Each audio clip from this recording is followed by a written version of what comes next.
We all dream every night, 4 or 5 times. Our dreams fascinate and intrigue us, but most of them are forgotten. And the few we do remember seem strange and confusing. Welcome to the Way of the Dream. I'm sure that you have a special interest in dreams. A special interest perhaps in Carl Jung's and Marie Louise Von Franz's understanding of dreams. If that is so, we are setting off on a journey that you will never forget. We are going to move into a realm that I have known for many, many years. Watching these episodes, I find myself repeatedly thinking, that's it. I got it. I finally got what that dream is about. Some light is shining deep into some dark corner of my unconscious. And after 20 years, I am ready to hear it. Body, mind, and soul. That is the experience that you are going to find as you listen. Where you are in your journey will determine what is challenging you most. Some people think that dreams are a pile of images, bizarre images. Other people find the images numinous, divinely enshrouded. They want to put them into music, or poetry, or dance. And others spend a half an hour a day with their dream journal, trying to understand what the unconscious is telling them about consciousness. They may believe that there is a spiritual guide in the dreams, because the dreams are the language of the soul.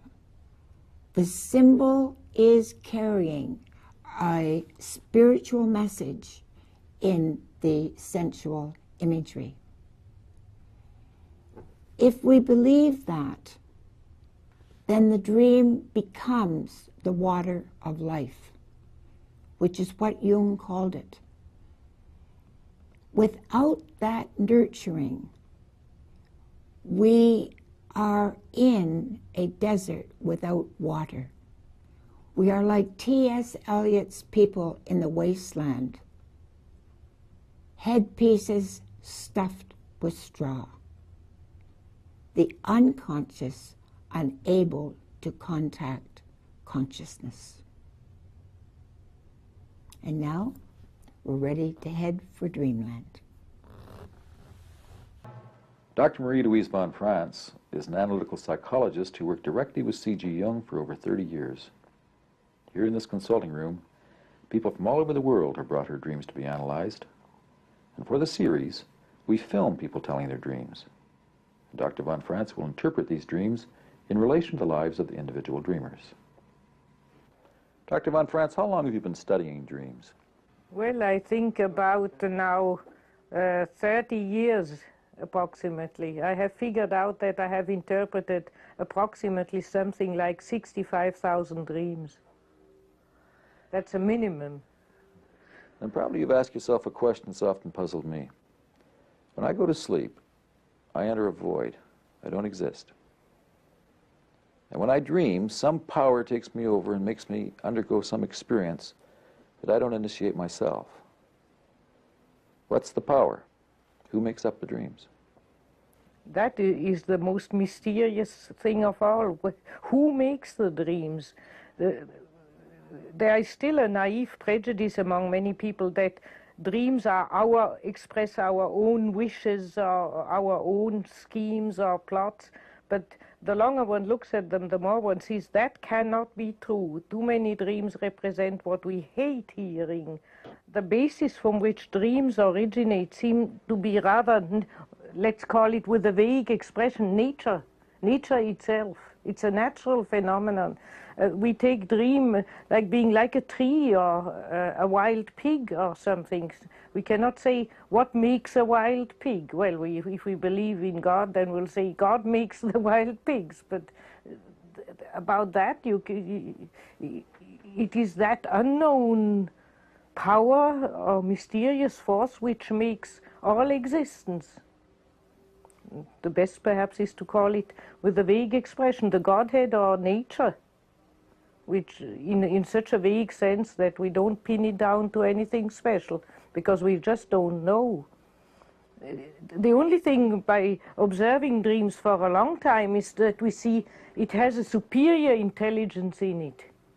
Perhaps you have seen that in some of the dreams, the wisdom and the intelligence and the guiding cleverness with which dreams lead us. They show us where we are wrong, they show us where we are unadapted, they warn us from danger, they predict some future events in our life, they hint at the deeper meaning of our life, they convey to us illuminating insights. The dreams cannot prevent us from the vicissitudes and illness and sad events of human existence, but they seem to be able to give us a guiding line how to cope with them and how to find a meaning in our life and how to fulfill our own destiny, how to follow our own star, to realize our greater potential of life within us. Dr. Von Franz, how did you first become interested in the study of dreams? When I met Jung first, he explained something about a case he had who had a vision, and he interpreted the vision of that woman. And that gave me the shock-like realization that for him inner events like visions or dreams were the reality. They were a reality as real as the outer, what we call the outer reality. And that was a great revelation and a great shock to me. And then I went and read the books of Jung, and there I saw the importance he gave to dreams, and I felt I could never really judge if what he was saying was true or not true, or right or not right, if I wouldn't go through an analysis myself. So I took my whole courage in my hands and asked him if I could have an analysis with him, and he agreed to that. And then every dream interpretation was a revelation. I seem to have, according to Jung, especially difficult and complicated dreams, so I never understood a word of my own dreams. They were just Chinese puzzling nonsense. And I always arrived with that Chinese puzzling nonsense to Jung, and he, with a big effort, unfolded the whole meaning of it. Sometimes he took a handkerchief and wiped his head and said, "What would you do if you hadn't a Jung to get through that complicated dream?" And it was always a surprising revelation, and that lasted on as long as I worked with him. Later, when he got old, I didn't tell him so many dreams anymore because I saw that it tired him. Dream interpretation is a real physical effort. It's not just a mental exercise. And therefore, later I tried to cope with it as well as I could myself. But first, the first years of my analysis, the work mostly consisted in unraveling those Chinese messages of the night. And I always remember going there in a tense, nervous, often depressed mood, and always coming back after the hour with the feeling of, now I know, now I see where the whole thing is going. Mm-hmm. Many of the people we talk to were interested in their dreams and would like to know what they mean, but very few go into psychoanalysis. Do you feel that dream interpretation is so difficult that it's only accessible to an elite? Yes, I think it's like with all sciences. it will be only an elite which will go into all the intricacies and the scientific complications of the dream interpretation and its question. It's a profession and it needs professional skill, and the man in the street cannot pick it up and know it as well. But like all sciences too, certain rules of the thumb, certain generalities can be spread to the general public. And also I would say it is already very helpful for people who don't want to go into analysis and who don't want to plunge into that complicated scientific dream interpretation problem to watch their dreams, because among 20 unintelligible dreams, there are always from time to time very simple dreams, which everybody can see at once. The unconscious is a great, among other things, a great joker, a great jester.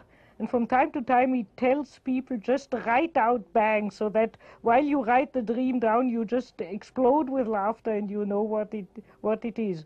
Just the other day I was very ill and revolting against my illness, and I dreamt that I was in a festival to let old soldiers home from military service, and they handed in their carpenter's tool, and I saw that they were terribly old. They were 100 years old, and somebody said into my ear, yes, they have kept those people much too long in active service. Now, you don't need to pay an analyst to understand that dream. I've at once reduced my work drastically. But many of our dreams are not obvious. I've had dreams that I was sure I understood, but after I worked on them, I was shocked to see I'd tricked myself. That's why one should in general not interpret one's own dreams, because our dreams generally point to our blind spot. And they never tell us what we know, they always tell us what we don't know. But people tend, when they interpret their own dreams, to say, yes, I know what that means, and then they project what they know already into the dream. Oh, that's my problem, so-and-so and so-and-so. I have often even patients who do that. They come in and they say, I have a dream, but I know what it means. They don't want to hear what I say. They say, I know what it means. And then they give a completely banal explanation of something they know already long ago about themselves. And then I always say, wait, let's take the dream as it is, slowly, with beginning to end. And then it always comes out quite differently and surprisingly. So to interpret one's own dream is very, very difficult. That's why Jung advised even Jungian analysts to from time to time go to colleagues and exchange their views of dreams, to not go on lonely, always interpreting their own dreams. And Jung even himself, he always complained bitterly, I have no Jung to interpret my dreams, he said. And so he used his own pupils and told his dreams. Because even when you tell it, and even if the other says something stupid, it might you get another slant on it, and then you are more objective about it. I always say you can't see your own, everybody can see your back if you show it to the other person, but you can't see your own back. That's the trouble, and the dreams point to your own back, to what you don't see. And you have to, so to speak, stand on your head to understand your own dreams. That's the great difficulty. And that causes so many errors, because people always say, oh, I know what that means. I had a schizophrenic patient, she came always with a ready-made interpretation. And it was always a complete banal, outer nonsense. She took it out of such kitchen dream books. Oh, it means that I'll get some money, or it means I'll get that job, or I won't get that job, and so on. And the dreams had nothing to do with it. But if it's so beneficial to look behind your own back, then why is it that so many people resist taking the dream world seriously? The unconscious itself can devour the human being. The dream world, that is why the dream world has not... We now are discovering that the dream world is the most beneficent thing on earth, and that attending one's dream is the healthiest thing one can do.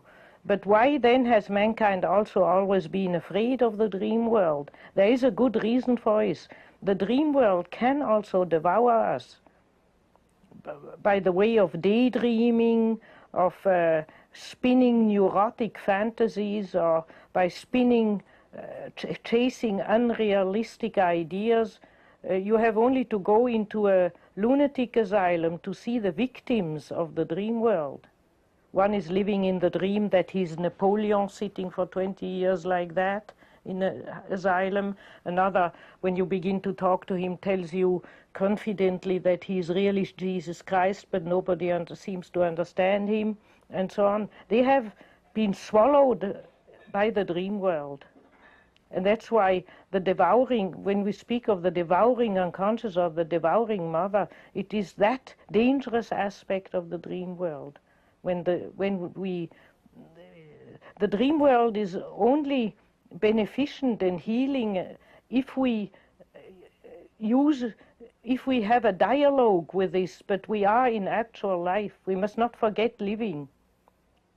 The actual real life and the duties of actual real living must not be neglected. As soon as one begins to neglect outer life, one's own body, eating, doing one's ordinary job, and so on, then the dream world becomes dangerous. It can suck us away from reality and spin us into some neurotic or even psychotic unreality, into a fantasy world which is not constructive.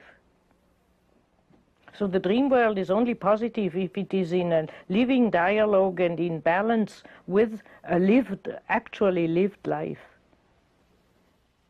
We've talked about the positive effect of dreams and their power to transform people's lives. Have you had dreams yourself which changed the course of your life?